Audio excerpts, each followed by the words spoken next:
Welcome to another Minneapolis by Night Mage Edition. This is going to be an introductory session involving our wonderful new Euthanatos, Nikolai. He's recently arrived in Minneapolis with his mentor, Alan. And Alan has been traveling with him since his awakening and is, to some degree, letting Nikolai take the lead in this new town. He's warned him that there's a variety of supernaturals in the area, including werewolves and vampires. And he has some information he can provide, but he's kind of leaving the who, what, and when up to Nikolai. So it's mid-evening, probably about 7 o'clock, and you guys have rolled in. And Alan asked you where you'd like to start. Is my familiar with this Etch, the Raven? Yeah, she's presumably riding on the headrest of the seat. Alan's got a older vehicle, but he's got a decent shaped vehicle. Nikolai will look at him and kind of just shrug. Wherever you think you could start learning, wherever you think we should start meeting people is fine with me. Well, there's a couple of different Thanatos in town. I know I've heard of the kind of the head of the Thanatos of the area, Luis, but he's more of a socialite, if you will. Otherwise, there's a couple of more aggressive ones. We could check with Typhon. He's a Egyptian gentleman who moved over here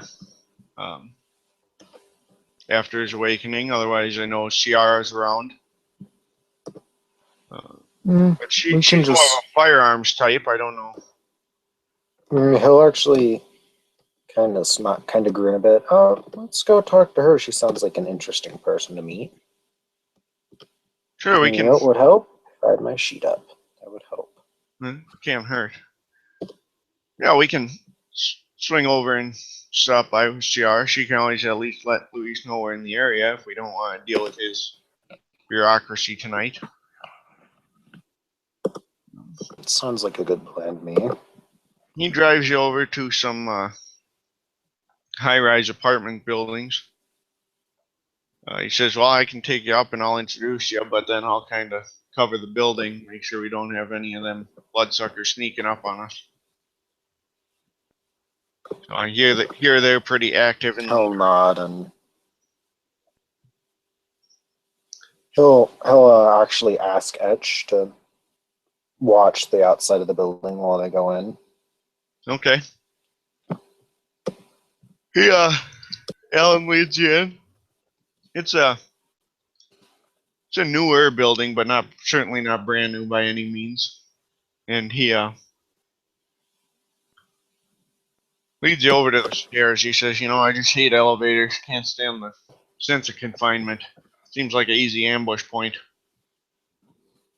Nikolai is looking around. He does have PTSD, so he's like noting the exits and when he stops anytime he's making sure he's always facing the entrances and the exits, stuff like that. All right. Well, Alan leads you up a couple of flights of stairs. You're probably about quite a few. 7th floor he exits.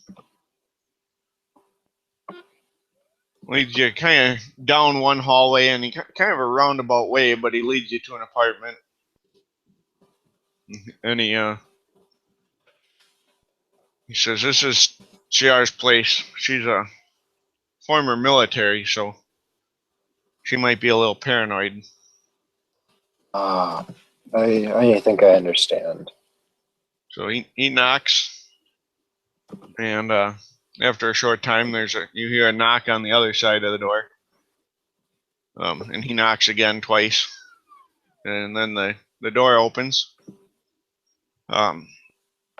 Inside, it's a fairly young woman, um, dressed in sort of military fatigues, but she's got like the sleeves ripped off and stuff. And she steps back, opens the door, and says, "Come in, Alan. I presume you're not bringing a threat in with you, so we'll discuss further inside." And Alan steps through, and then she kind of looks at you to see if you're going to follow. I'll nod to her and then walk in. So she shuts the door behind both of you.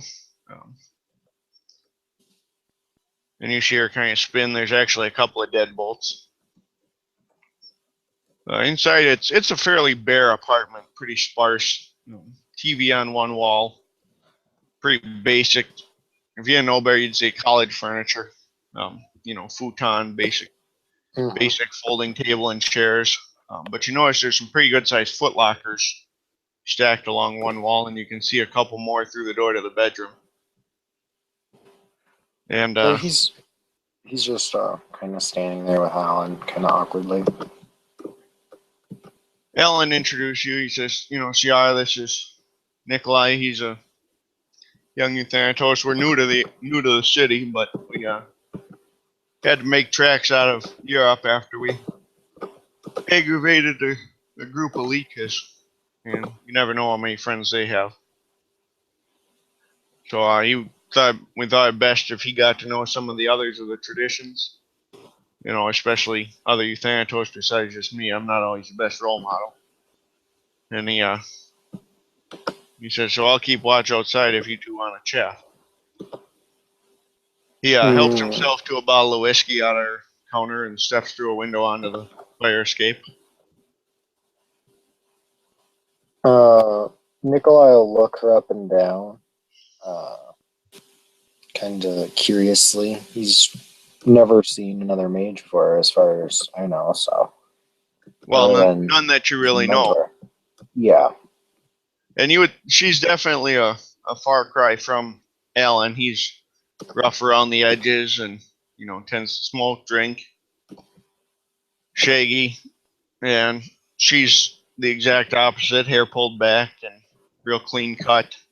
Even her uniform, although it's been modified, is well cleaned. Everything seems to be put away. Okay. He'll say hello.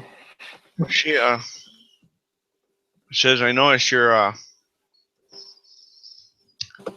keep yourself a little more well organized than your mentor." And he just shrugs. I mean, he goes, "Well, it doesn't really pay to be messy. You attract attention that way."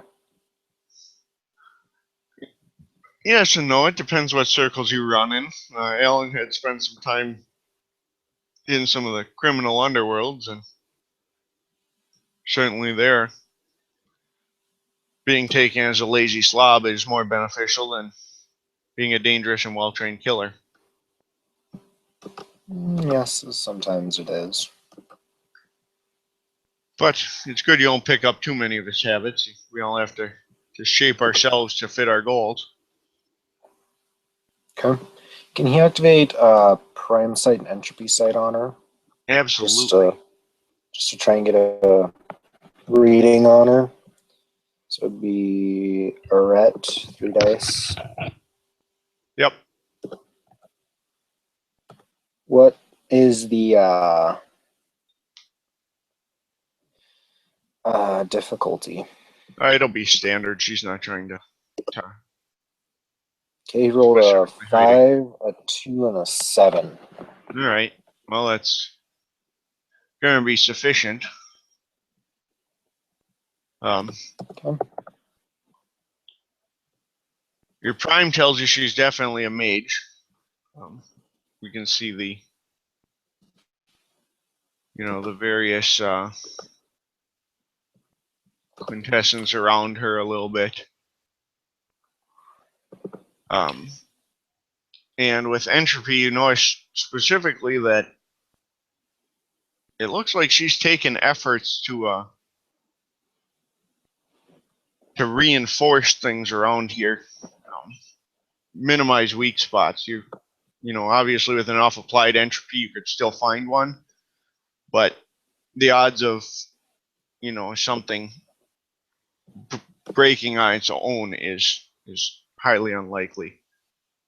Her equipment's been fine tuned, especially the firearms that you're able to sense. You know, the machinery is very well maintained.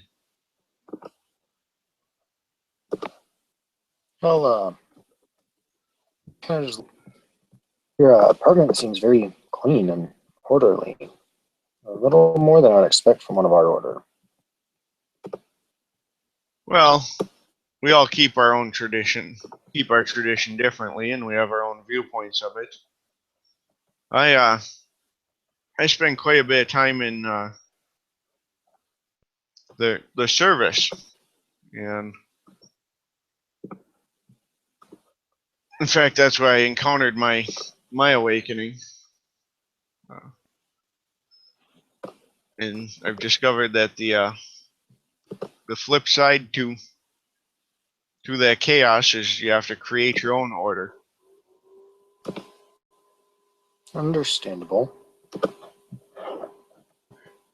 So certainly after the habits drilled into me from military discipline too, I find it more efficient. So In my line of work, I find it's far better to not stand out by being overly anything. Anonymous. How do I say this? Okay. an anonymous I can't like. Yeah, like I just can't figure out how to say the word right. It's far better to be anonymous. Certainly. Anyway, the leeches like to pick targets out for worse if they think you're interesting. I see you've picked up some of Kellener's beliefs, hunting leeches, reintroducing them to the cycle. So a different take on our mentality, but certainly one that has merits. Yes, they deserve it, the way I see it. Well, there's something to be said for that. Personal attitude is that they're static and therefore outside the cycle, so I don't waste my time with them. I prefer to help drive the cycle with those who are in it. I see myself as more of a servant of it, if you will. That there's times when someone needs to be a catalyst and help that action take place, but hunting leeches and bringing them into the cycle is no small challenge, and I don't begrudge anyone for their differing viewpoints.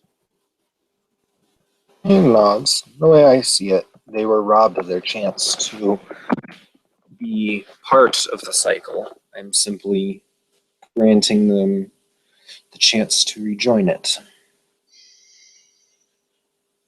I never thought about it that way, that perhaps they are static enemies, that's not by choice. And, certainly a different way to look at it. Almost doing them a favor by that logic. In some ways, yes, but in others, some of them are far worse and require cleansing before they're due to be reintroduced to the cycle. Yes, I imagine the lifestyles they lead are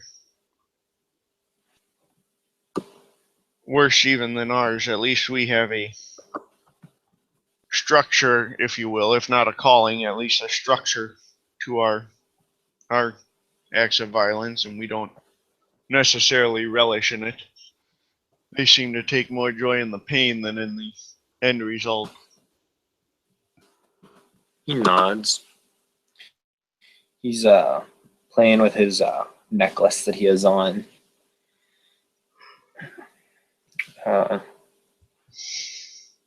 He's kind of looking. He looks out towards the towards where his mentor, towards where Alan went, kind of uncomfortably, You can like see he's making sure he's still there.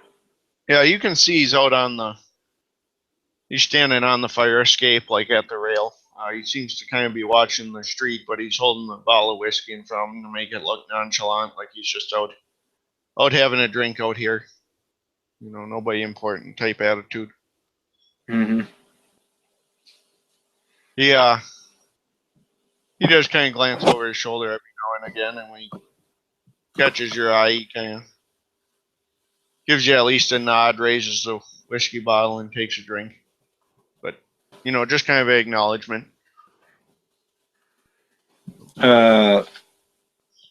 Nikolai will look back at the other mage, and he'll actually take his backpack off and take out one of his totems that he has and hand it to her. She kind of looks it over and stuff, and she goes, interesting. More of a shamanistic approach, I would imagine. He nods.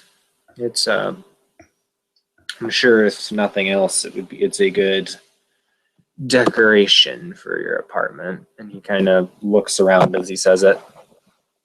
Not in like a demeaning way, just kind of like I don't know quite the right way to phrase this. But he looks around as he says it, and then he looks back at her. It'd be probably like a eagle totem of some sort. Okay. Well, I appreciate the gift. Maybe it is time to inject a little life in this place. If nothing else, actually keeps people off balance. Yeah, he'll actually lean out, and I find those eagle totems are very good for hiding devices and to watch areas when you're not there. She says certainly surveillance never hurts to have an extra angle for that. So, what's your particular tool of choice? And she kind of gestures towards where you can see there's a number of firearms. Some of them in her cases, some of them leaned up against the wall. One of them looks like she was maybe cleaning it when you knocked. It depends on what I'm trying to do. He'll take a pair of dice out of his pocket. They're a D6, just a pair of D6. We'll hold them out, show her, and then he'll also gesture to his necklace. These are some of my favorites, but shamanism is a very important thing. There's one among our order who kind of keeps his head down here in town, but you may wish to visit him. He's a more northern shaman, of Scandinavian descent, but almost a dream speaker with how much time he spends conversing with spirits. And that could be interesting. It's different to deal with. I'm personally more direct in my dealings. I prefer a simple firearm, maybe a knife. He shrugs. When you're hunting leeches, you can't just rely on a firearm to save you. You've got to know them. You've got to wear down their resources. We're stronger than they are, and with our magic, but they command the humans to far better than we do. I think that all plays on your strengths and weaknesses. You want to see someone command humans, spend some time with Luis. I can tell you that man's almost a monster with how he manipulates other people. He seems to do his part to drive the cycle without ever lifting a finger himself. And I suppose that is his choice. Well, we all have our own kind of like stumbling for methodology. words.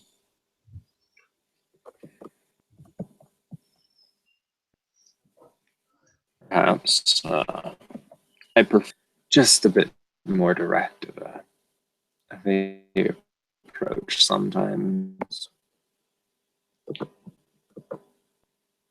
Yes, that's something to be said for that. I prefer a direct approach from a long distance, but if you want to get up close and personal, there's others who specialize in that. Typhon is pretty experienced, but like I say, Tertius with his combination of martial ability and shamanism might be someone right up your alley. Sounds like someone we'll need to talk to while we're here.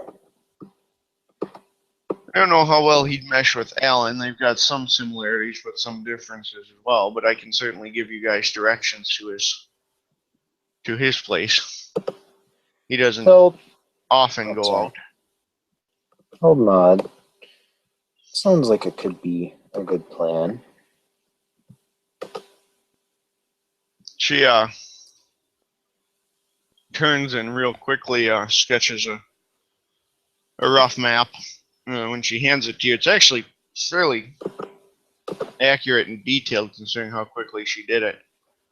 She says there's a old stone bridge, stone arch bridge that runs right over the river.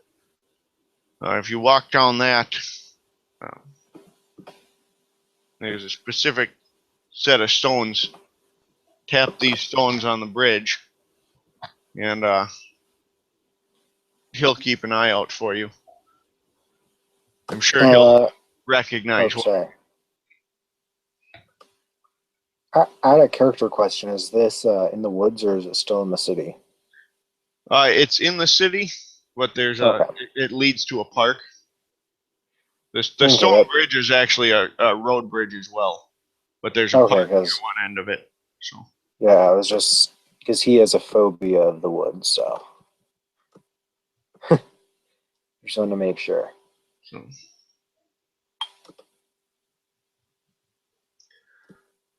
And then we'll let Alan know and call in Etch.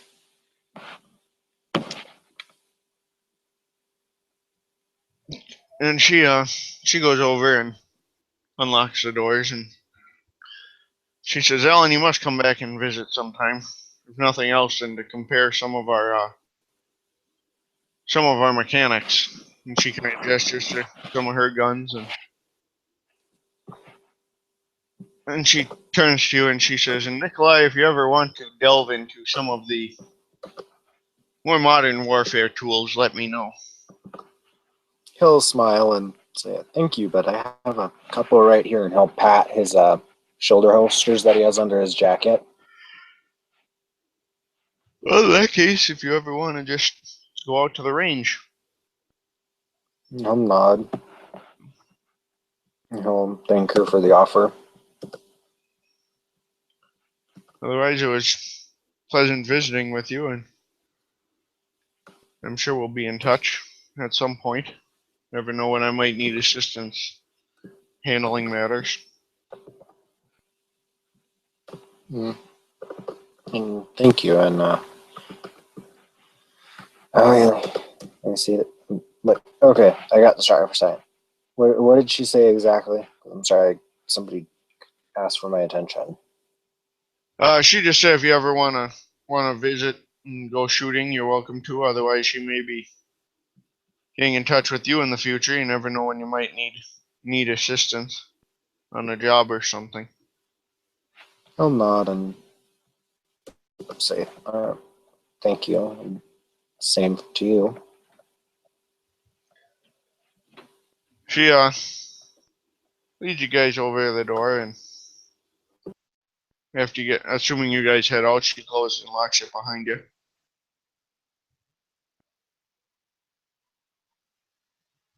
Okay.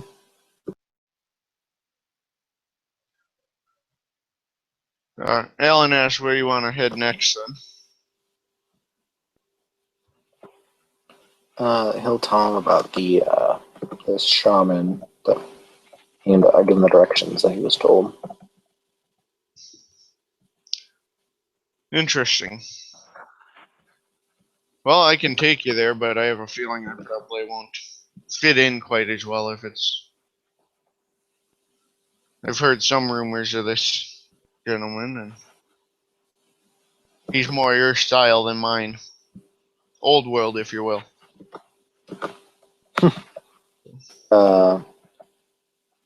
Nikolai will nod and look around for Etch. He swoops in. He's kind of circling overhead, so he's not too obvious. But when you guys get to the vehicle, he kind of swings down and in.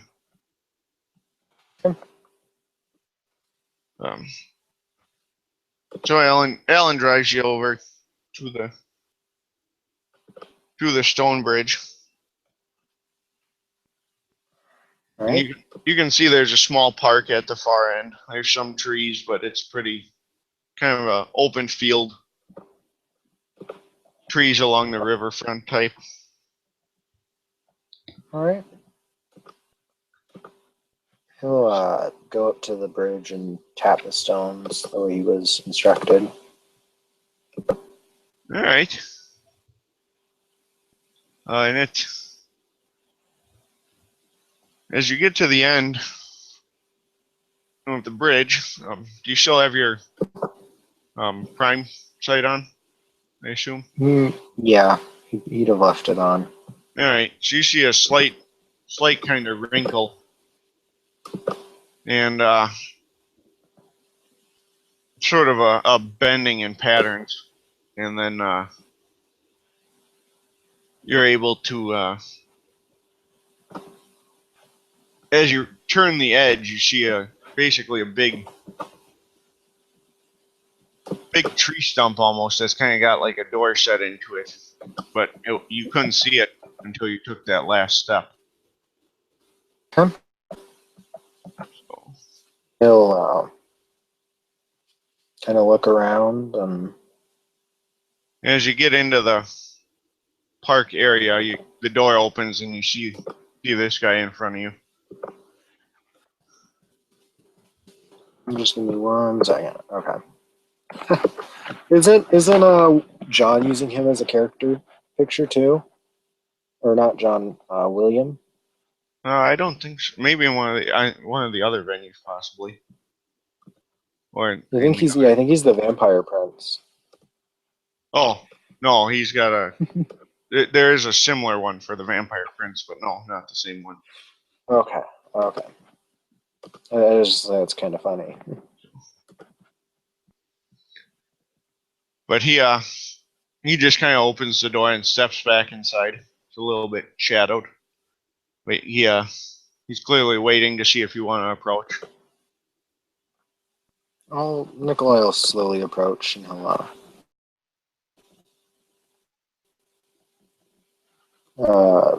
he'll leave his guns out that were in his holsters.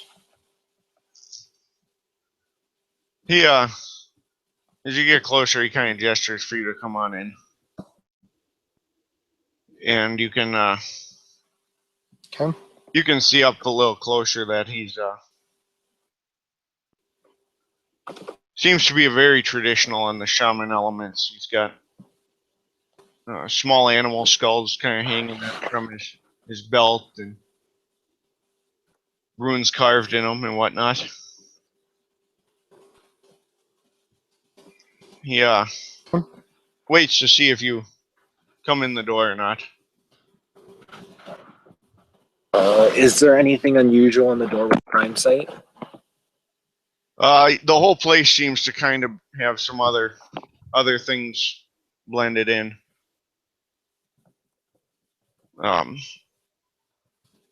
You can tell that it's certainly covered with some sort of magic.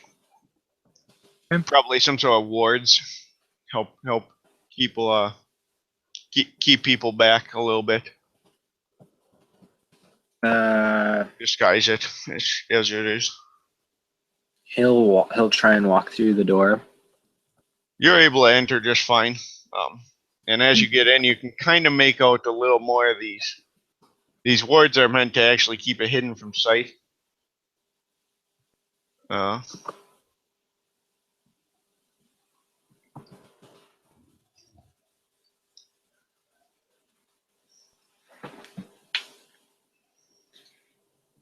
But you're able to enter just fine. Okay. He'll bow respectfully to the other mage and did Etch come in with me? Oh yeah, absolutely you would have. Okay. And he'll kind of offer a hand to the other mage to shake.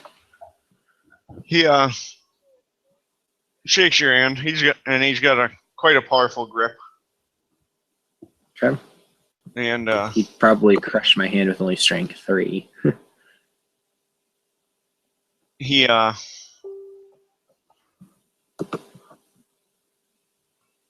says, I assume you got that pattern from Ciara. She's one of the few who uses it. I know Louise doesn't bother to visit me, and Typhon doesn't need a pattern. So I would, by that logic, assume that you are a Euthanatos, or at least someone else she trusts. I am. He'll kind of bow his head a little respectfully when he says it. Excellent. New to the city, I would imagine. I haven't seen you around, and generally I'm kept pretty well abreast of who's in the area. I'm new, yes. My mentor and I recently entered the town. We heard there was a rather hideous infestation of leeches that need to be returned to the cycle. There's quite many. I assume then that your mentor would be Alan Callender. I've heard of his particular belief system. He nods. Not one I share, but at least one I can respect. Then Nikolai will actually hold out his arm for Etch to jump on his arm, and he'll introduce Etch to Tursus. Very nice to meet you. Yeah. And the bird can talk, so I presume it would say hi back or something. Yeah.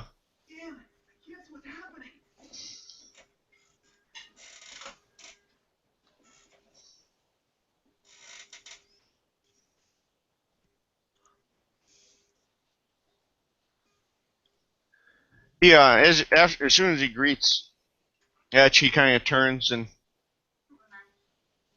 cocks his head almost like he's hearing something else, and he walks back to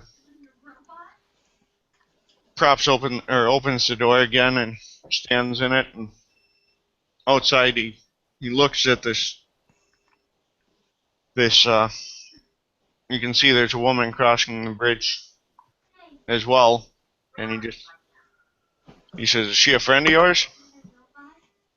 Nikolai looks at her. Never seen her before.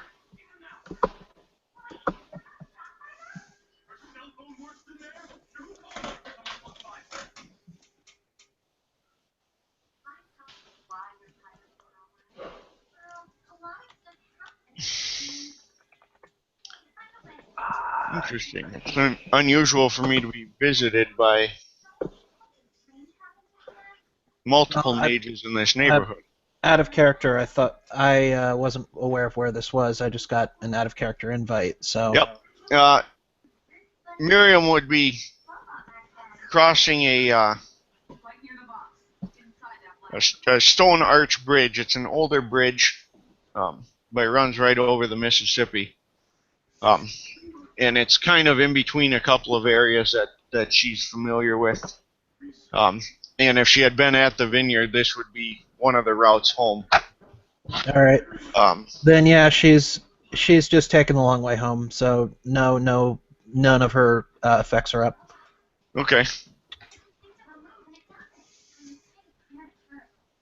Yeah. Give me 1 second here.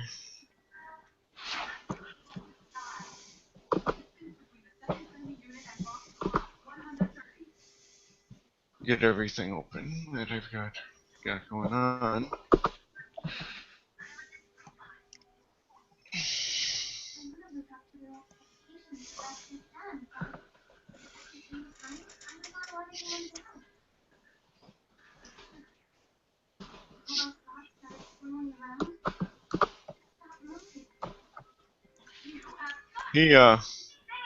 Tertius looks at you, Nikolai, and he says, well, it seems there's another wandering around, and from the looks of things, one who's perhaps got skills complementary to ours. He'll look at her with his prime and his entropy side up, Okay. trying to figure out what she looks like. Okay.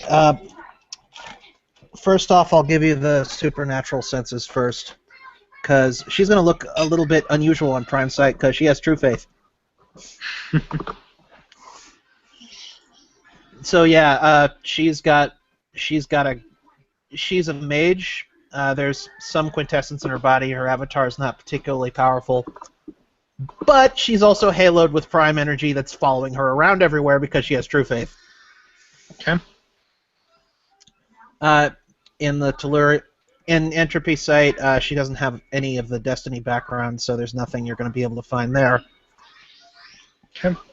Fate's still unwritten and all that, but she's. Correct me if I'm... Yeah. Go ahead. In the Tellurian, she's a woman, 5'6", wearing a black hoodie, carrying a rather heavily packed laptop bag. What was your question? You're more of a pattern-based paradigm, aren't you? Mathematics or something? Yeah, it's a much more pattern-based paradigm than would be usual, but she does have true faith. Right. So some of that might bleed through on your entropy site. That this is someone who orders the chaos a little bit. But to what degree, you can't really tell. Certainly not to a technocrat's degree. So no, that's the important bit.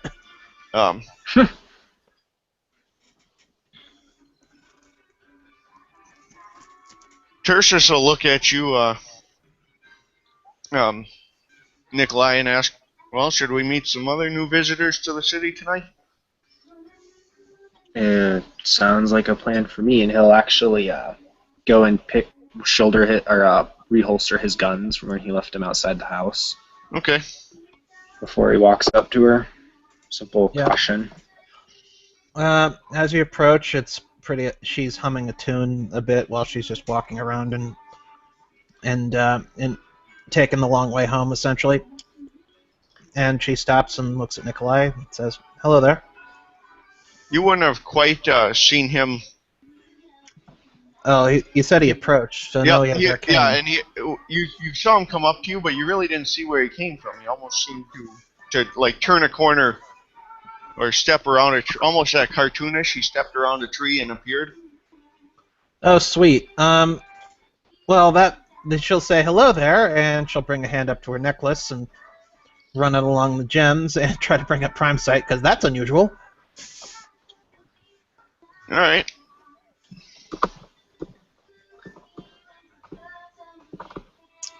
Dice Stream, wherefore art thou, Dice Stream? Yeah, we couldn't We bring it were up. having trouble with it, so if you want to use just a web browser or if you have physical dice handy, I'll take your word for it. Yeah, because we couldn't get Dice Stream to load for some reason. Yeah, and Uh, I tried multiple hangouts from multiple machines. So. all right. Well then, I'll bring up a die roller and I'll screen share. If that's up to you, you can just tell me too. I'm gonna take your word for it. I'm not too concerned. Yeah, I run games and I'm all paranoid about it, so I'm trying to practice what I preach. Fair enough. Yeah, that's the same one I'm using. Yep, I'm just screen sharing for the rolls, so. And she can't bring up Prime Sight, so she doesn't bother trying to ritual cast. All right. So Not unless the difficulty whatever was reason. ridiculously low, but. well, actually, that's a good thought. Because we And are it right might next to a actually be chantry a- that might have lowered it. Yeah, we're right next to a chantry. It's a Prime 1 effect, and it might not be a rote because you don't get free rotes in M20 for some reason, but I think it would be a low effect. So yeah, she's got 1 success, so she's got it up, but Yeah. she can't keep it up. Yeah, I would give you the 1 success, and you at least notice there's an abundance of energies around you. This kind of park that's off the end of the bridge seems to have multiple things going on, as well as this gentleman in front of you. And she's gonna let out a nice little whistle and turn to him and say, "Well, I seem to have stumbled into the right place at the right time." It appears so. Adonai works in mysterious ways. As you guys Mhm. get to the very end of the bridge,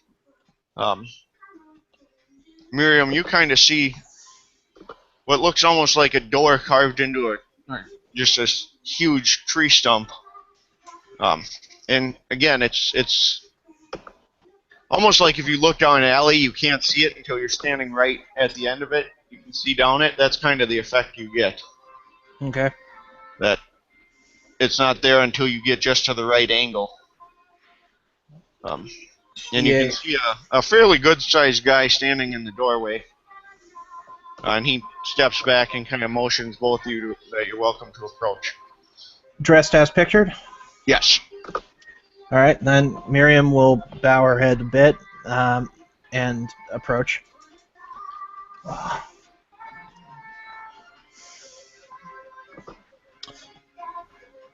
Evening. Good evening. I was just greeting this young gentleman when I noticed you passing on the bridge, and I thought it best to introduce myself to another new visitor to the city. Well, it's always good to meet a fellow will worker. My name is Tersus. Miriam Cohen of the Celestial Chorus. A traditionalist. Very good. I'm a Thanatos myself, although I have enough tendencies that I tend to be a bit standoffish of the rest of my tradition. Well, I didn't mean to intrude. I was unaware you were here. I was just taking the long way home.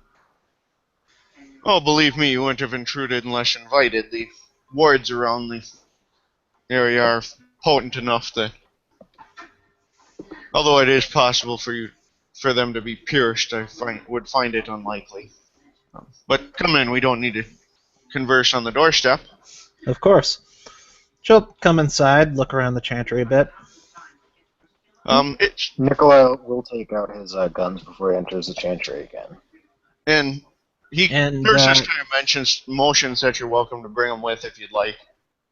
yeah, Then when he he'll put takes them back in his holsters and take them. when he takes them out, Miriam says, I'm packing as well. I'd expect nothing less of someone coming into a Thanatos chantry. Thanks for your understanding.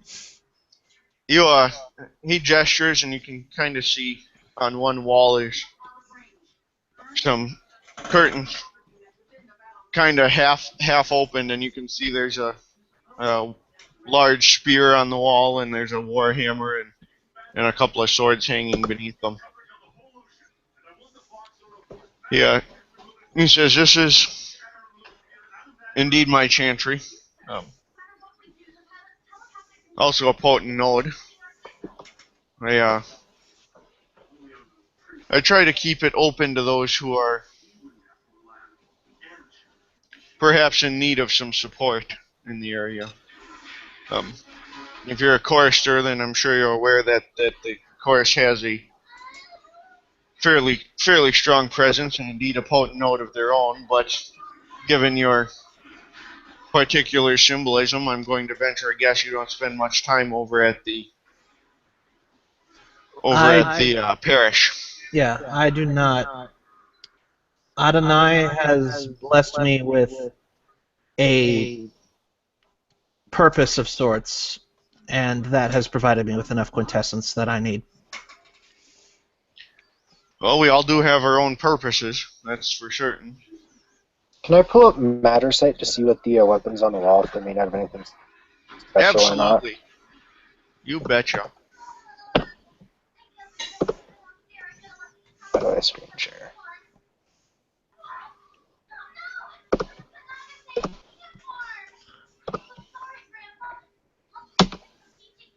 Six, a 7, and a 6. Okay.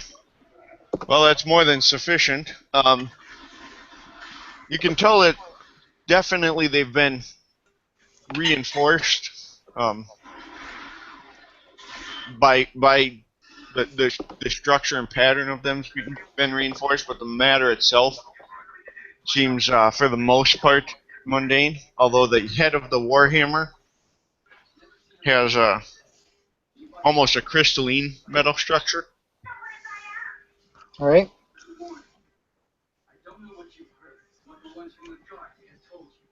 The wood around you also seems to be natural wood. That this was at one point just an enormous tree that died. Okay. And he kind of gestures around. He says, "The ground floor is my simple living quarters." He says, the truly interesting parts of the chantry are below. Again, this is certainly not a tradition chantry, but my open one. I have no objection to both of you visiting. I'll give you a passcode to notify me, so that if you want entry. That's Nikolai certainly will good to know. actually- Thank you. Nikolai will actually hold his hand out to Miriam, and my name is Nikolai Karkos. I never actually properly introduced myself. Miriam will shake his hand and say, "That's fine. Names are only given when they are wished to be given." Oh, mod.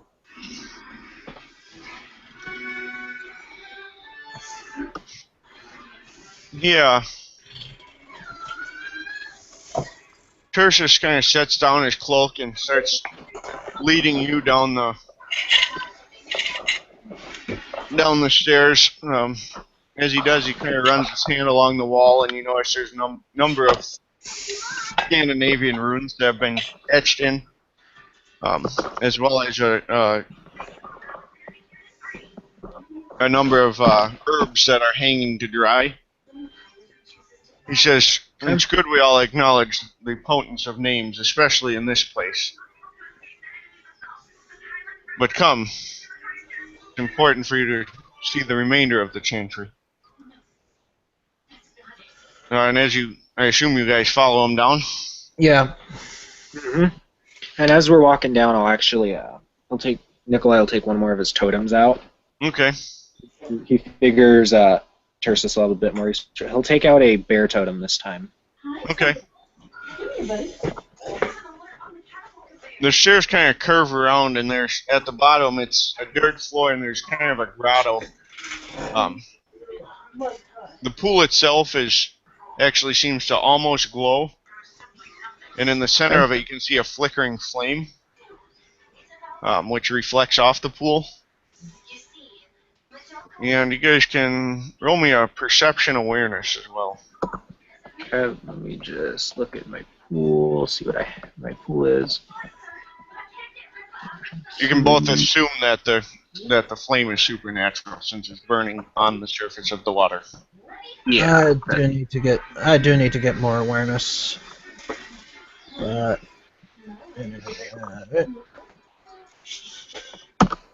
We got a 4, a 5, 8, 3, and 2, so 1 success. Okay. 3 to 9, so 1. You both notice the light seems to come from the pool and the flame. There's exceptional levels of shadows kind of up on some overhang, like there's platforms almost, rock piers above that hang out, and those are incredibly dark. Well, as soon as we get down there, Nikolai will offer the totem he took out to Tursus as a gift. He takes it and looks it over, and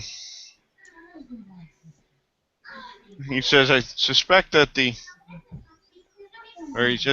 spirit of a great old one lingers in this, long in the tooth, but perhaps a bit shorter in the mind by the time he passed." I would not know. The spirits are not mine to command. But I have a feeling that if you were to awaken it, or that if anyone would be to awaken such a spirit, it would be you. And he'll bow his head again respectfully.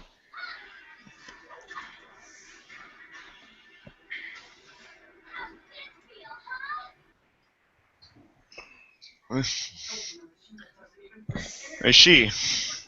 Not a spirit shaman then, but a shaman nonetheless.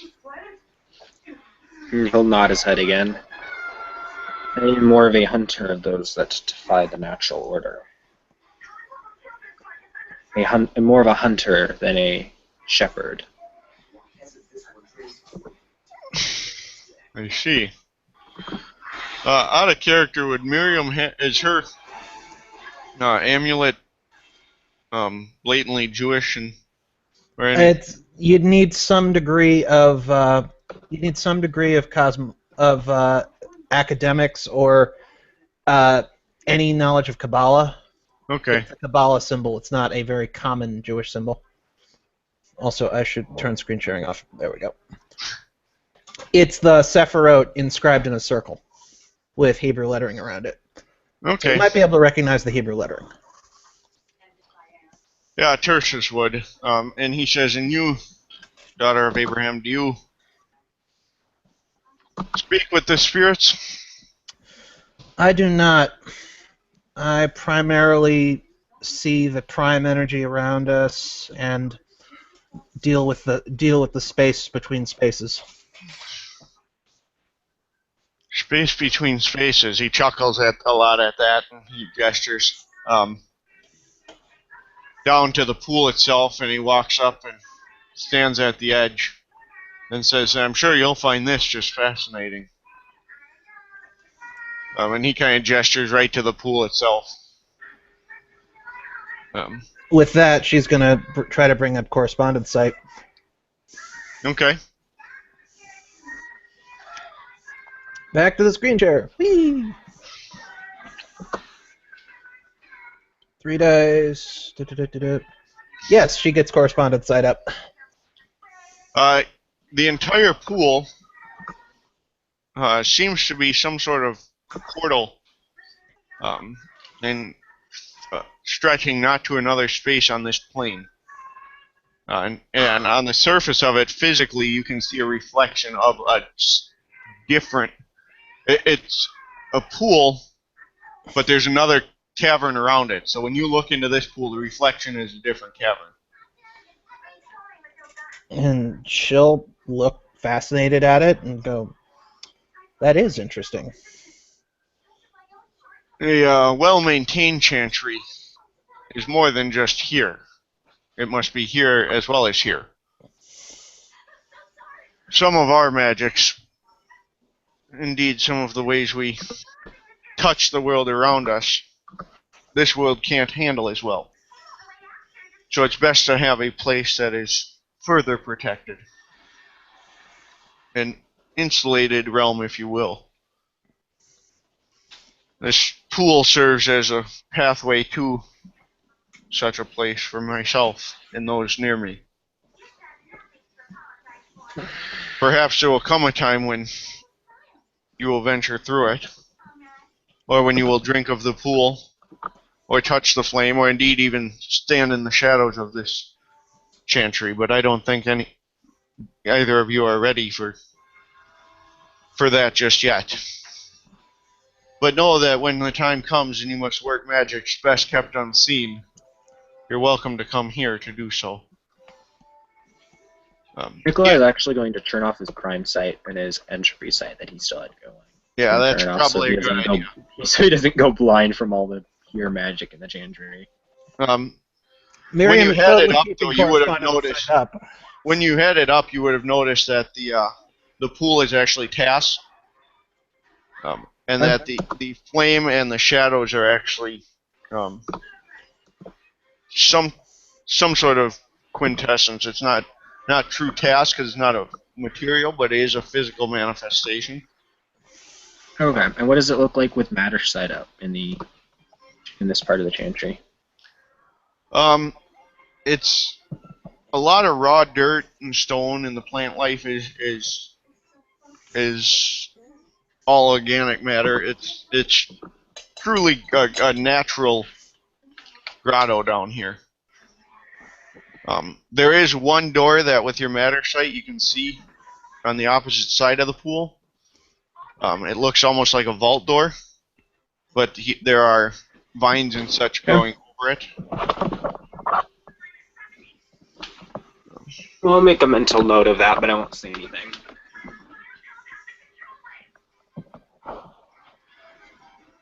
I'm gonna help use the door.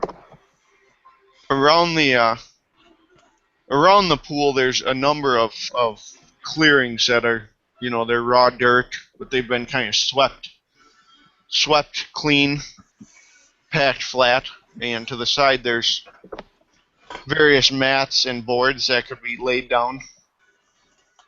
He says, I haven't had many visitors outside the dream speakers and my own tradition here, but I do my best to keep it stocked for those of many beliefs. I hope that this can be a place of learning and unity among our traditions, as well as among those other denizens of the supernatural world. I've spoken with the ancestor spirits of many shifters and hope one day that they will join us here as well. But for the... That's a very good cause. I believe education is best shared among all of us. Nikolai and myself both share an understanding of shamanism, but I suspect our approaches are vastly different. You approach this world from a whole different mindset, but that doesn't necessarily make one more right than the other. Of course. My instructor had a phrase that I've taken to heart. All the myths are true. He chuckles a bit at that, and he says, indeed. That is a good one. He says, I will have to remember that.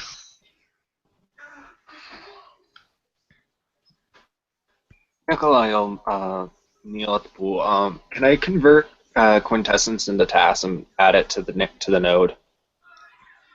I think that takes Or prime would I 3. need prime 3? Okay.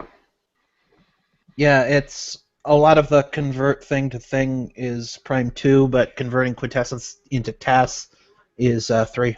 Yep, because you're actually going from raw energy to matter. So, Okay. prime 2.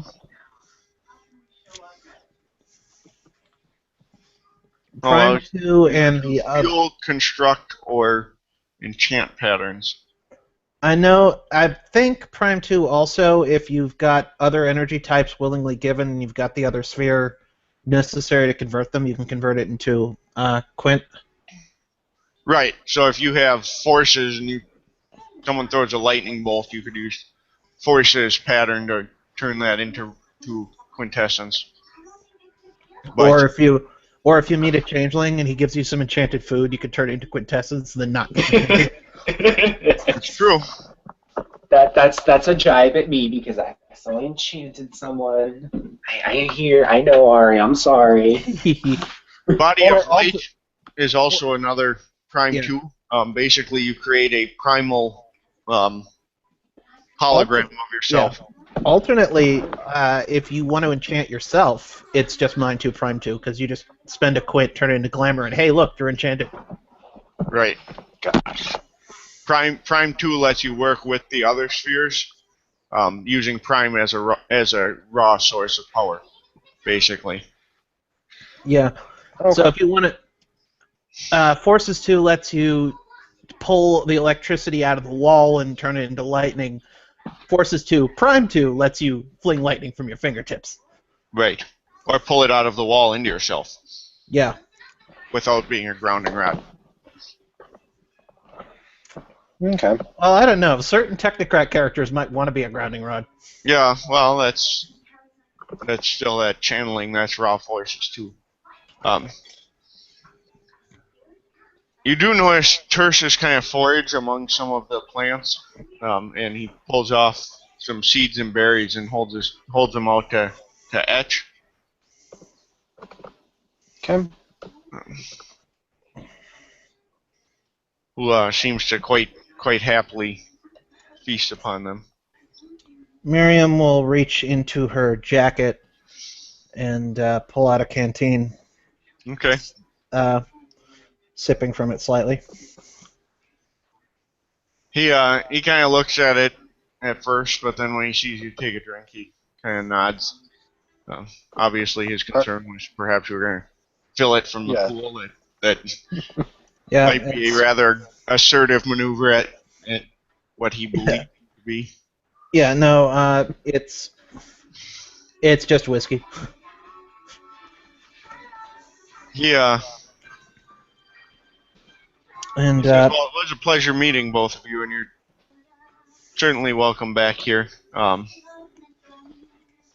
He hands each of you a piece of paper, and it's got a sequence of numbers, and he said, if you, from the far end of the bridge, if you tap these stones in this order, I'll be made aware that it's you and you wish entry.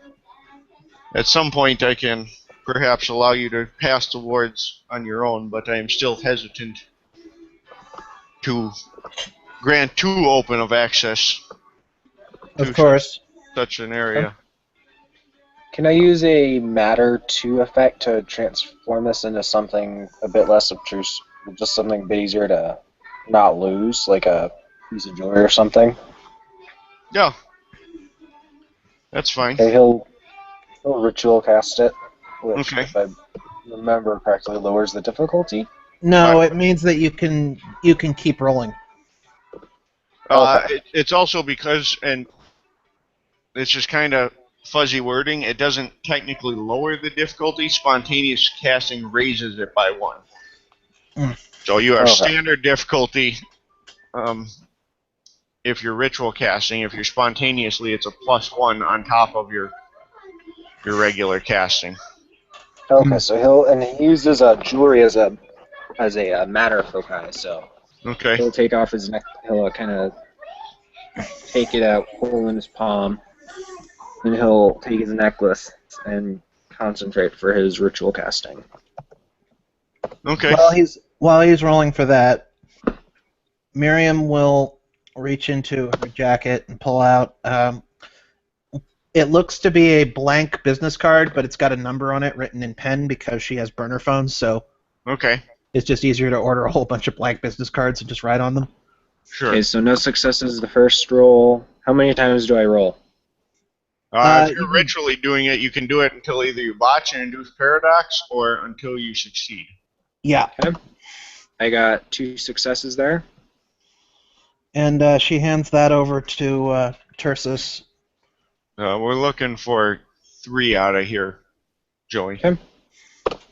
And He takes it, and she'll I got say, 4. if you're ever in need of my services, I have a way with computers. well, that's not something I've connected up to the Chantry, but at No, some but point I plan to establish a library, and in this day and age, that may require yeah, it's something more. that can be useful. I can find people. I can make people's finances suffer, stuff like that. Well, that's always an asset. And it If is you- something to be aware of. I don't know if you noticed on your approach, but there's the large structure behind this park is not a good place for us. The pattern is a little more difficult there. The reality's been a little more structured. You guys would have noticed it on your walk up. It's actually a power plant. Yeah. Okay. So I did get 4 successes on Okay. that ritual cast. I'll take a look at it through the mundane world. See if there might be something suspicious going on over there. I'm sure there is. Well, still, it might be a good idea to get some more details. True. It never hurts to know your neighbors, as it were. And one of the advantages of doing it through computers is that it doesn't leave a magical trace. That's always a benefit, especially when we're dealing with those of differing views on reality. Those sticks in the muds who don't think that reality should change ever, you mean? Well, or they only want it to change according to their viewpoints.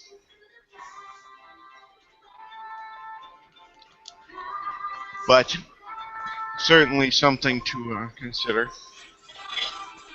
And if you have any suggestions on books, I'm hoping to begin a library in the near future. I haven't had the opportunity to. Maintaining this establishment by myself is. I've got a couple of extra copies of some works. I might be able to donate them. That would be wonderful. They're mostly Kabbalah books. Well, When I was first learning, I was sent a few by my friends, and you know how things are. sometimes it doubles up. Again, we're looking for any and all works. My goal is for this to be a place of learning. I already tend to cross traditions a bit as it is. I don't have any opposition to crossing ideas either. Excellent.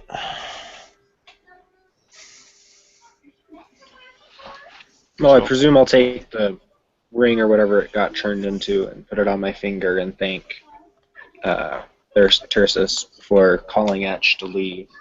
Okay. Ready to leave. All right. Miriam's going to think for a moment. And she's going to hand Nikolai another card, and Tursus will probably be noticed right away that it's a different number. Okay. Well, he understands. And Yeah. she gave you guys both different passkey. Well, there you go. He does tell both of you that if you haven't yet, the best place to mingle with mages of this tradition and others is the vineyard. He tries to make his way there occasionally, and he's had a good working relationship with Hugo, who does Yeah. spend time here. Miriam's going to nod a bit, and she's going to say, you're aware that a Wu Lung has been impersonating one of the waiters? Interesting. I had not. I'll have to see if Hugo is aware. Wasn't aware we had one of the dragon wizards in town. Yeah. Can That- be most concerning. Yeah, It's a pretty hefty life mage by the looks of what he was doing. Well, enough to impersonate. I would imagine so. If that's the case, then perhaps we best include the Verbena as well. Some of them are beyond impressive. In fact, if you ever really want to see a display of life, I suggest you stop by the Winter Garden, which is a greenhouse, might be using the word as an understatement, but August keeps a rather impressive array of plant life and small animal life there. I'll have to look at it. I'll have to look it over. For now, though, I think I'll take a look at that power plant. Very good. Miriam, Nikolai actually will introduce the raven on his shoulder to you. Say, Etch, this is Miriam. Say hello. Bird will actually say hello to you. Yeah, she'll be surprised for like half a second and say, hello there.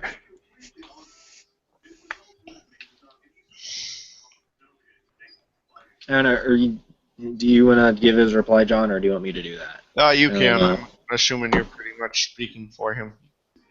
Okay. Etch will look Miriam down and say, nice to meet you. And then he'll go back to like sitting on Nikolai's shoulder. And then Nikolai will ask, he'll check his pistols and then look at Miriam. Do you want some help checking out the power plant? I could use some muscle in case I get caught. 1 second, then he'll actually look at Tursus and then, do I have permission to use some enchanting magic in your chantry? Indeed. It's Alright, then he's gonna ritual cast a prime to effect to enchant the bullets in the guns. okay. Yeah, Miriam will do And the same. his foci is weaponry. His foci is weaponry. So Yeah, Miriam will do the same. When she's now, what does foci do? uh, I'm not sure what that. That's basically your tool that you use. If you don't have your Okay. weapons on you, it's extremely difficult to work that magic. yeah, Okay, so When- first roll. yeah, no successes. Miriam's going to do the same. One thing I'm going to note is that while ritual casting this, what she ends up doing is she takes out her laptop, and she's got one of those laptops where you can flip the screen around and turn it into a tablet. Okay. And she pushes a button on it, and it starts procedurally generating a magic circle she puts her hand on. Okay. Well, I see, Holy First- gosh, that's a good roll. Tertia says, "I see you won't have a need of my my larger workspaces." second roll, no successes. Yes. Third roll is 1 success. Okay. Looky there, I think that's enough to Fourth roll enchant her own is gun. 3 successes. Miriam, So I got yours 4 takes effect successes in total. immediately. Nikolai, yours takes a little bit longer, but it does get there. Yeah. Okay. And Miriam pulls out her pistol. I'm presuming Nikolai knows his guns. Yeah, I'm pretty sure he would. What's It's what's he have in firearms? I think he has. Let me check his sheet. I think he has a 2 or a 3. Should There's at a least 3. know the basics. Yeah. Yeah, this is a Smith & Wesson military and police. Could I weave matter into this to make the guns themselves more resilient, or is that just kind of useless? I'm not sure if I can with the matter. Yeah, if you're using like a larger than standard shell or something, Okay, he's You not. could- He's just using standard. That was good. The most useful thing you can do with matter, though, really, on a gun is all of a sudden you have to fight werewolves, so you can turn your bullets silver. Okay. Well, so he's got his ag guns now, and he'll put them in his pockets. Yeah. Miriam checks the bullets. They're glowing slightly purple. She closes it, puts it back in the hidden holster in the small of her back. Nikolai's bullets are exuding what looks like trace amounts of sunlight. Neat. Because That he's a would- vampire hunter. He's a vampire hunter, so that's how his prime would manifest. Neat. I'm assuming. Yeah, and you could even use, if you have forces, eventually forces to make it sunlight. Yeah. Yay. Well, what you should do instead of doing that with bullets, is do that with hand grenades, because then all the sunlight it sticks in them. The holy hand grenade of Antioch. Exactly. Now you're thinking like a celestial chorister. That's nothing to what the other mage I'm gonna have do. He's gonna do all the mean things. But People.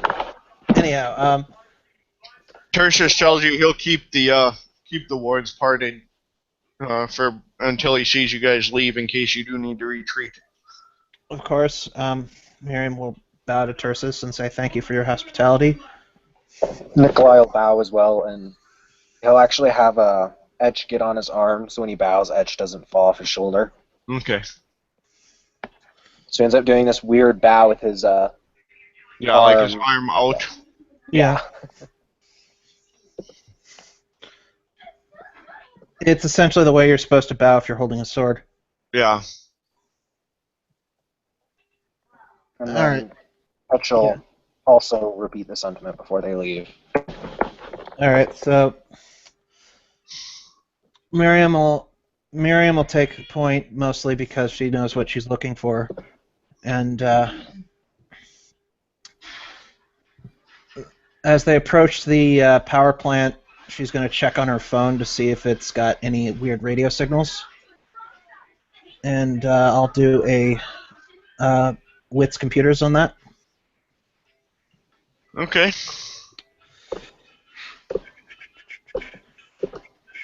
That'll be a standard difficulty.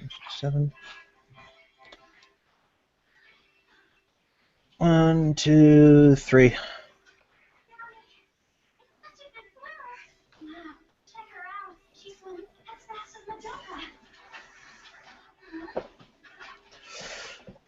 Hey, there's a reason why she has so many dots of computers, because I made this character a hacker. Well, there's something to be said for that. Yeah, as soon as I get XP, I'm getting computer affinity. Probably not a bad idea. Yeah, I would have gotten it already, but out of points. That happens too very quickly. Yeah. 3 successes, you said, to check for radio signals? Unless cunning comes into effect. Not really. It's not really applicable. So yeah, 3. It's certainly there's some. It looks like it's an old coal plant that's been running for quite a while. Yeah, it doesn't look like they've got like high-speed data going through the air. No. Okay, that means that means she's gonna have to actually plug into the place. All right. So yeah, she's going to walk around the building and try to see if there's any data lines coming out of it. Nikolai will walk with her, and he's keeping an eye out on the area. He'll send Etch to watch them aerially from the air. Okay. Can we make a perception alertness? Yeah, and then we'll do a perception computer for Miriam to locate a useful location. We'll standard diff on the perception alertness. Yep. I hit reset instead of roll. 2 successes on perception computer. Okay. I got 2 successes also on the other roll. There are, Joey, you noticed that for coal power plant there seems to be a lot of activity. There's a lot of people moving around. Miriam, you actually find what looks like an entrance housing for data ports that run out towards the river. Okay. That there's some sort of data coming in and out from the river itself. If But I there are some open ports that you could tap in. weave matter and life sight together, can I possibly see into the building to see how many life signs are in it? How many life forces are in it? You need correspondence to see through the wall. Yep. Okay. You could see all the ones on the exterior, and you see the building structure, but without correspondence, you can't see through walls. Yeah. Miriam's gonna bring up correspondence site to try to get a decent head count. Okay. And that's 3 successes. You're able to get a pretty accurate head count. There is probably close to 24 people in the power plant, All right. which doesn't strike you as too unreasonable, but it looks almost like there's a underground level to the power plant that has probably about 15 more people. All right. She'll look at Nikolai. I count 24 on this level and about 15 more in the basement. We're going to need backup if we're going to go in here and investigate anything, I think. I'm gonna try to plug into this data port and try to see if I can get anything electronically.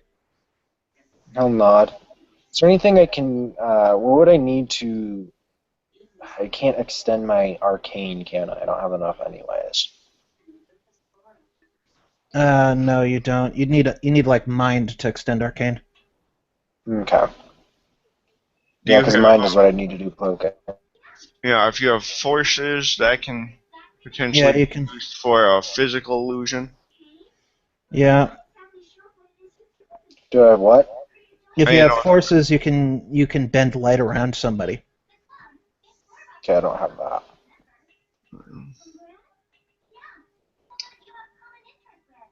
Oh, by the way, Miriam, you're hearing at the edges of your perception, you're hearing, it sounds like the roaring of fire and children screaming at the edges of your hearing. She's got echoes, and she hung out with a lot of mages during her training with echoes, so she doesn't seem to react to that at all. Just want to let you know in case it was something I might need to include. Yeah, it's unless the ST says it's distracting. Okay. It's not an issue. All right, so she'll climb up to where she needs to get to for the data port, and then try to plug her laptop into it. And it is a pretty standard data jack. All right. You're able to plug in. Yeah, No issue. I'll give the technocracy one thing. They always use USB. Yeah, they've got all the standards, that's for sure. Yep. And I'm gonna roll wits computer hacking to break my way in, and that's a specialty. That's a secondary attribute, so the difficulty is slightly lower. Hence why I took it. Haha. And that's die pool of 7. And that's a lot. 1, 2, 3, 4, 5, 6. Alright. I know there's something. Computer hacking. You were using your wits computer. Well, no, I'm using wits computer hacking because I took the secondary. Okay. Well, yeah, that eliminates a couple needs for things. I also have a dot of cryptography if everything's encrypted, so I can try to break it. Well, you're able to get into the system. You had 3 successes? 6 successes. Oh, 6 successes. So you do not have, you don't trip any alarms, and you can find a lot of data streams. All right. Since I don't know what I'm looking for, I'm just gonna pull what I can get. Okay. I'm gonna leave it there to listen and dig through my assorted things for a thumb drive to just leave on there set to download. Okay. And I'll spend about 20 minutes downloading all I can, and then I'll leave the thumb drive there to download all I can and leave. Okay. You want me to roll perception alertness in the meantime to see if anyone notices us? Yep. I sure do. Let me screen share. Oop.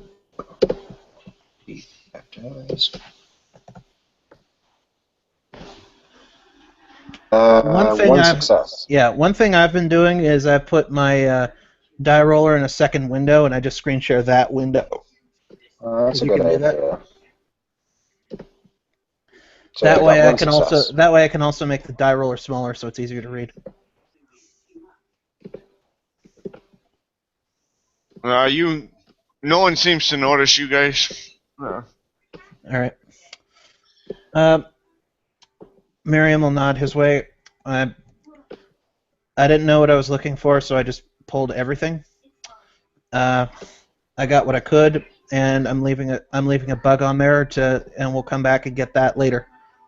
He nods. And he'll just follow when they leave. All right. She's not gonna head straight back to Tarsus's chantry. She's gonna instead head for the vineyard bar to look things over. Alright, he'll follow her. In fact, he'll pull a prime sight as we're getting close to try to kind of scope out the bar, see if there's any other supernaturals in it.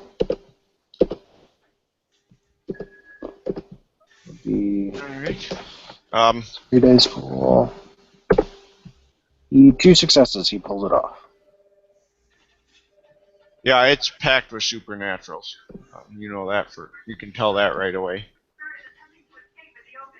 Better than being packed with technocrats. Yeah. And you do notice Alan is there as well. Okay. So I'm presuming if there are any vampires in here, he's already told them to piss off. Well, whether there are or aren't, you aren't immediately certain, but you notice he's kind of in one corner, and there certainly aren't in that corner. And it's when he kind of motions to you when you come in. I'll call Etch in Okay. before we head in. So, and then I'll kind of lead Miriam over to where Alan is. All right. Miriam will head over there. She'll order a glass of water and sit down and start to work. So what data does she have? Well, she got some documentation on the power plant itself, who's operating it, as well as some energy readings, basically pulled from their meters. All right. Who is operating it? Well, it's a corporation. It appears that although it's a public power station, it's owned by it's like a utility company. Excel Energies. XCEL Energies. And they're known in the area for their power resources, but they do have investors from other big corporations, some of which you would know are at least suspicious. All right.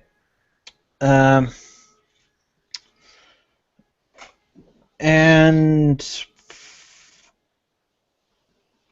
I'm going to look over the power readings that I have and see if there's any discernible pattern that strikes me at the moment. Okay. Roll me. Wits Enigmas? Yes, that sounds great. Sweet. Are you showing these to Nikolai too? Yeah, she'll let Nikolai look over her shoulder. Okay. Alan introduces you to this gentleman. Miriam, you have heard of him, but you haven't actually met him. This is Hugo. Yeah, I would have spent a willpower on this, and with the willpower, it's 1 success.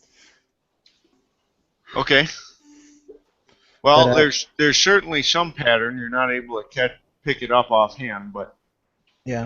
you can tell. By the way, I do have edge on my shoulder, specifically watching the door and any of the entrances. All John, right. just so you know. That's fine. Alan tells you that Hugo is the manager. There's technically not an owner because the vineyard's a historical site, but he's as close as they come because he manages the Preservation Society. He also maintains this as a true neutral zone. Mages recognize it as a chantry. Vampires recognize it as an Elysium. Werewolves recognize it as a cairn. And that in here everyone's equal. Doesn't matter if you're an apprentice mage, an elder vampire, or the oldest werewolf in your sept. You're all equal, you talk equal, and no disputes occur here. You can have just neutral discussions, so it's often used as a negotiating place, but that it's strictly enforced that this remain entirely neutral ground. Miriam, you of course already were aware of this. Yes. Um, Well, it's good to meet you, Hugo. I understand you had trouble with an upstart mage impersonating a waitstaff the other evening. Yeah. He claims to be of the Wulung, so he's a disparate. And he was using life magic to impersonate one of your waitstaff, and I thought you should know. That is good to know. I certainly don't need people giving us a bad name because they're not cleared to operate here. Oh, it was completely polite. He was just impersonating one of your waitstaff. Well, this time it was polite. I don't like to take chances. Next time it may not be. Of course. Furthermore, that means he's handling transactions that involve me when I have no documentation on it. Right. Well, I apologize for the trouble. I'll certainly be looking into it deeper. In the meantime, I'll let the staff know tonight that anything he desires on the house, food, drink. Just water for me, thank you. Nikolai won't order any alcohol. He does have regular meals too, if you guys just want. But yeah, Hugo informs you that because it's a chantry, that this is, you're safe for casting.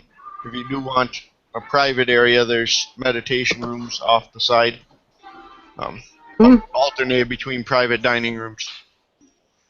So. Yeah. Miriam's going to thank him, and she's going to stare at the numbers she was looking at before. And when he mentions that it's safe for casting, she's going to try to use Mind 1 to fortify her own mind to figure out the pattern in this. Okay. Yeah, so... Can I use Entropy 1 to try and pick out discrepancies in the pattern? Yeah, Entropy would be good too, but she's pulling up Mind 1 to try to assist her. Yeah, you both So could. can I use I'm going to pull up Entropy site to try and help her out. Yeah. Ritual. I'm going to be ritual casting this, so. And I might as second well one should do it. clean the... Oh, I got 3 successes. Yeah. Yeah, Second so one, your entropy site comes right up. My entropy is you notice when he does his ritual, he rolls his dice. He Yeah. actually takes out his d6 and roll them.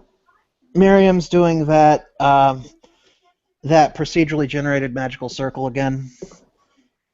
She's got like her hand on half the screen as it's procedurally generating the magical circle, and she's feeling out all the mathematics and the numbers and things. And How about my mental fortification? That succeed on 2, or do I have to keep casting? No, you're good on 2. Okay. And you want me to roll wits, enigmas, to try and Yes. help this out? With entropy sight, does that lower the difficulty or add a die? We are going to lower the difficulty with the entropy sight. So By 4 1. plus 2. Does quick thinking count as a specialty? Not in this one, because it's not. You're not Okay. really trying to be responsive. You're looking. You're just actively looking. Yeah, and I'm doing what's enigmas again? Okay. Keep it Fortified. reset instead of how's roll. my fortified mind, I believe, gives extra dice. Yes. So 3 successes. another 1 success. So he gets it before Miriam does. Yeah, and you're noticing a lot of these readings, and looking for patterns, whereas Nikolai points out there's some discrepancies, that the readings and the readings for generated power versus the readings for consumed power by the grid don't seem to add up. All right, that means that they're Power loss somewhere.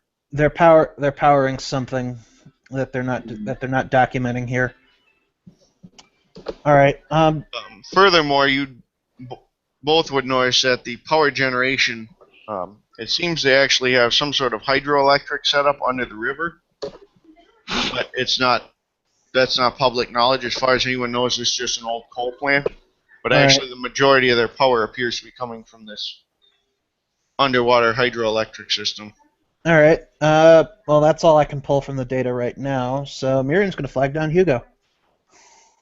And he does swing over. He tries to make time for new mages in the city. Yeah. And she'll start from the start. Tarsus made the two of us aware of the power plant and the pattern energy it's putting out. Yeah, it's very very disturbing to many of the spirits of the area as well. So we took a quick look, non-magically for safety's sake, and A wise decision.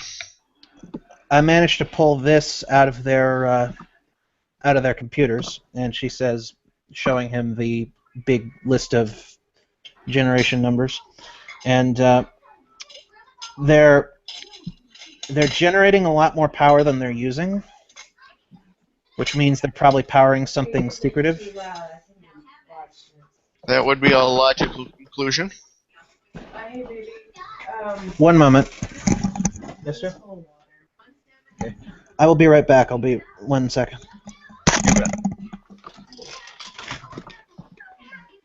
If Nikolai wants to chat with Alan at all here, he gives you contact information. He says you let Louise know you're in the city. The Euthanatos don't really have a organized chantry as a tradition, but still good to keep the nominal head of the tradition aware that you're here. He'll, I assume he's been listening to our conversations. So Yeah. I'm going to actually ask him if he knows anybody in the city who might be interested in helping us investigate the underwater power plant later. Well, it's certainly could fall under the purview of the Etherites or the Virtual Adepts. I know who their heads are. I can ask about, and then we can reconvene. No, nod. I was going to ask Tarsus if the two of us might investigate, him and I. Yeah, that's a possible option. I know he's from what I've heard, he tends to keep to his chantry, but it never hurts to ask. I'm so stumped. So, you would have had contact information for Tertius too. He has a phone, even though he's not a real modernist. He recognizes the necessities. I'll actually take the the number that Miriam gave him, and he'll put his ring on the table, Okay. and he'll put the card he'll put it on top of the card, and he'll try and weave the card into the ring. This is going to be his contact ring Okay. with all of his contact stuff he needs on it, and he has Roll ritual it on casting the hand. And then I'm gonna with his. So that part. Huh? Rolodex on the hand. Done. It's just It's just the rest. not understanding.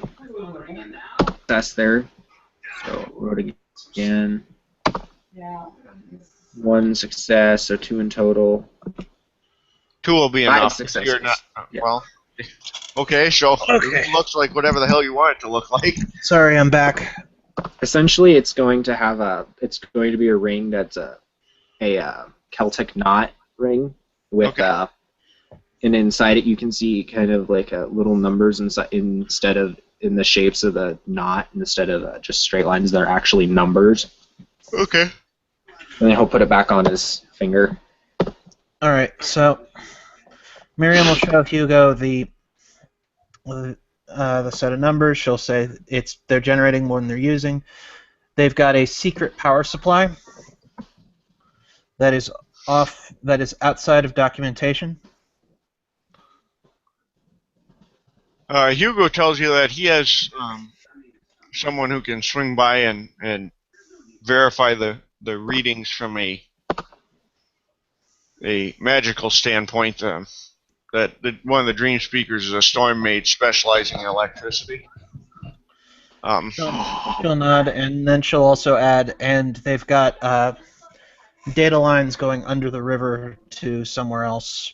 I'm planning on following those after I pick up the bug I left in a day or two. It seems prudent. I would be aware in case they do have surveillance, but I will. I'll look. See what information I can dig up. All right. And again, I suggest you guys establish yourselves a bit more in the city. Touch base if you haven't with your, your heads of tradition, as needed. Get to know the area a little bit. Certainly good to know the conflicts, but also know the safe havens as well. I'll have Vance look into this power discrepancy and see what he can come up with. All right. I'll pick up the bug and follow the lines in a day or two after it's had a chance to collect. Nikolai will hand you a number. He'll actually write down a number for his burner phone and hand it to you. Let me know when you're ready to do that. Might need some All right. backup. I'll let you know. Seems prudent. Alan tells you, Nikolai, that he's going to be, for the time being, he's got a efficiency apartment. You can crash on the couch if you want, or he can Okay. direct you to some other efficiency apartments in the area. Hugo does have some boarding rooms available. However, if you're going to be staying, he asks for some sort of support beyond just money, whether you're adding knowledge to even if it's something as simple as you document. He said he has a number of mages that basically keep journals here in his library, that when they come, they record their most recent stories. He'll thank Alan. Thank you, but I was actually going to ask Thyrsis if I could stay at his chantry, help him protect that node. Well, he may, he does seem a little more your mindset, so that's a possibility. I know he doesn't usually have a lot of overnight visitors, but perhaps being you guys share a similar viewpoint. So. By the way, all of you have probably noticed by now that even though Miriam's drinking the water in the glass hasn't gone down. I'm sure Hugo took notes right away. He hasn't had to refill it yet. Exactly. Hugo tells you he's got other needs to attend to, but you're, of course, welcome to stay as late as you like. They're technically open 24 hours. Obviously, he's not present all the time, but Thank you, Hugo. and then he kind of heads off to handle his things. Nikolai is pretty much, he's still looking over the data. Miriam still has it open. Otherwise, he's watching the other patrons with his Prime sight still up. Yeah. Okay. Actually, that probably messed up his vision, because he has entropy and Prime sight still up. Yeah. Yeah. Well, it's still pretty obvious that Miriam's been drinking this water this whole time, because they've been at this for like 20 or 30 minutes, and she has not had a single refill. Yeah, I'm sure some of the more non-mage patrons of the bar are getting freaked out by the constant crackling of fire and the screaming of children. Well, you see, some of them are a little kind of looking around. Obviously. Oh, the poor Guru are probably freaking out. If there are any Guru there, they're probably like, "Oh my God, no! What's happening? Where are the children?" At Echoes 2, it's probably only affecting like 2 or 3 tables out. Yeah, Okay. and there's kind of a buffer zone already because Alan's not real popular. Yeah. Um, So we're already in that one corner where nobody sits at, and yeah. Alan is drinking straight whiskey, and you're just giving him more reasons to do it.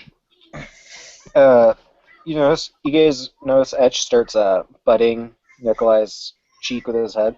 Hey, I want some seed. I want something to eat. Nikolai just kind of looks at him and goes, "Go get it yourself." They're just kind of arguing, like, playfully. I gotta make Alright. sure that the playful relationship doesn't turn, like, creepily bestially seeming. yeah. No, I figured they were Sashki and So- Hutch. So Nikolai, where are you from?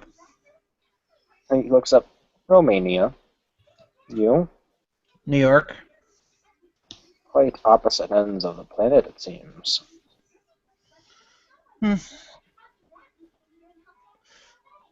Yeah, I grew up in Brooklyn.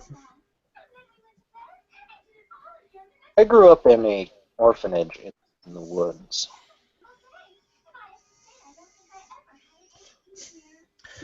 She smirks and decides to keep this rolling. I grew up in an ultra religious part of Brooklyn, and Hmm. my family were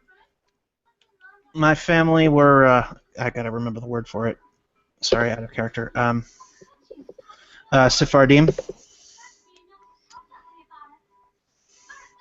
You know the He Jews with the doesn't flat. know what that word's You know the Jews with the flat-brimmed hats. Ah. Yeah. Pretty stifling upbringing. I wouldn't exactly call my upbringing stifling. If we were free to leave the orphanage. We just wouldn't necessarily survive if we did.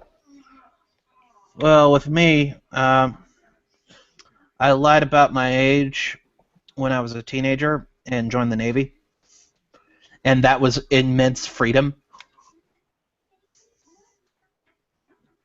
Makes sense. Yeah, it's saying something about how stifling your upbringing was when joining the military is a breath of fresh air and freedom. I suppose it is.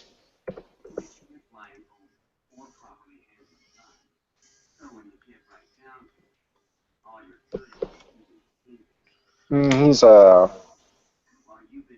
just kind of still playing with Etch, but he actually getting up and walking over to the bar and ordering some food, and then he comes back with like a steak or something.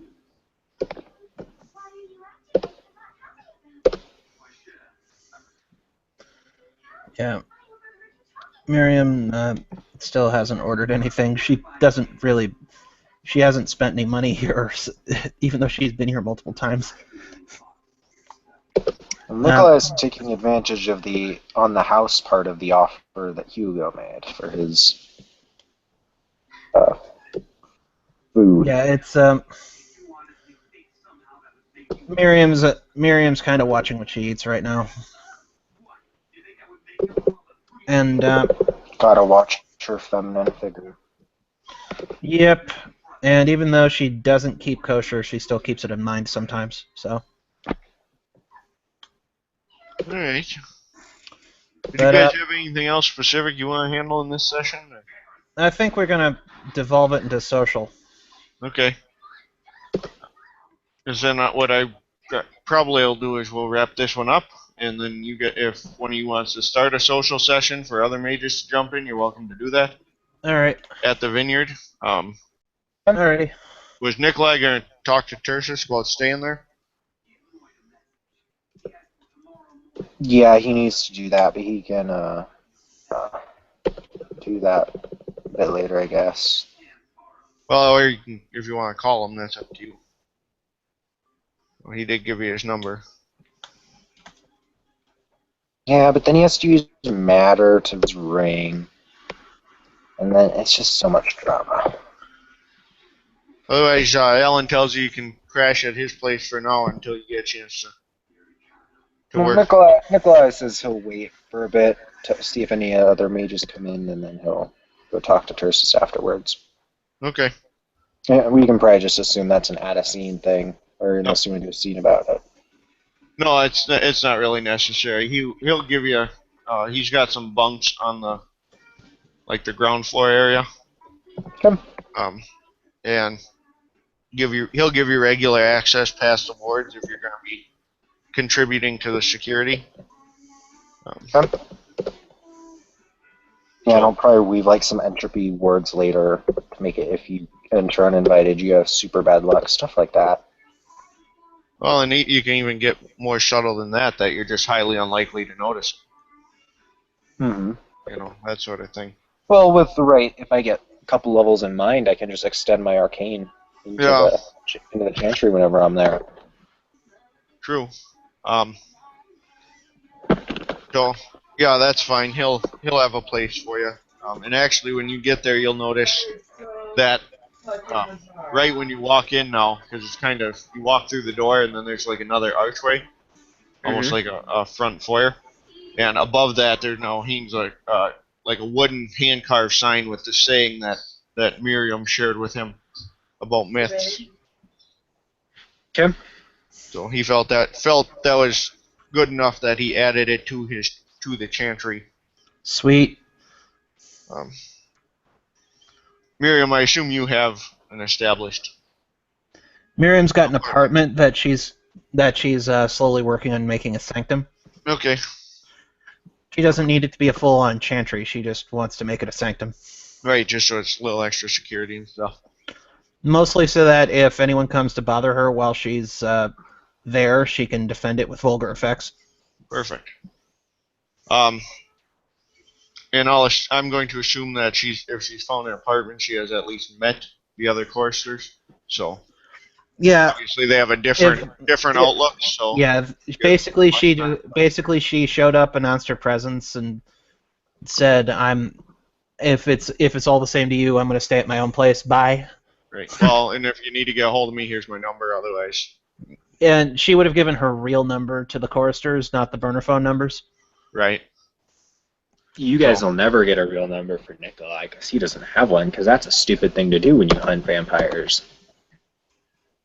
Yeah, Miriam's got a landline, mostly because when you have a landline, you can hack it. So she's got a landline of her own to hack and do crazy, ridiculous things, and that's the number she gave the choristers. She gives everyone else the burner phones. So.